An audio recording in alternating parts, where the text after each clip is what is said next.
नवी मुंबई महानगरपालिकेने 25 फेब्रुवारीला खोपोली इथल्या इमॅजिका वर्ल्ड या ठिकाणी 2017चा शासन निर्णयाला बगल देऊन सहल आयोजित केली होती। त्यात एक 13 वर्षीय आयुष सिंगचा मृत्यू झाला। या संदर्भात महानगरपालिकेला आम्ही जाब विचारलाच आहे आणि आज इमॅजिका वर्ल्डला नवी मुंबई आणि रायगड मनसे म्हणून आपण एक निवेदन दिलेलं आहे।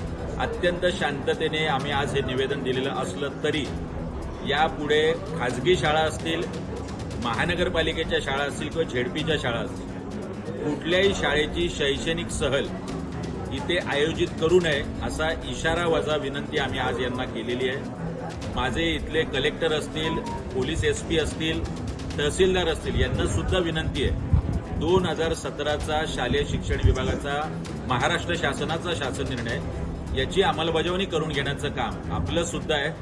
आम्ही सुद्धा आपल्याला पत्र देणार आहोत, पण याच्या मृत्यूला सर्वस्वी महानगरपालिका आणि इमॅजिका वर्ल्ड हेच जबाबदार आहे। यापुढे जर कुठली शैक्षणिक सहल आली तर इमॅजिका वर्ल्डला मनसे स्टाईल दणका दिल्याशिवाय महाराष्ट्र नवनिर्माण सेना स्वस्थ बसणार नाही, एवढा सुद्धा इशारा निश्चित देतो।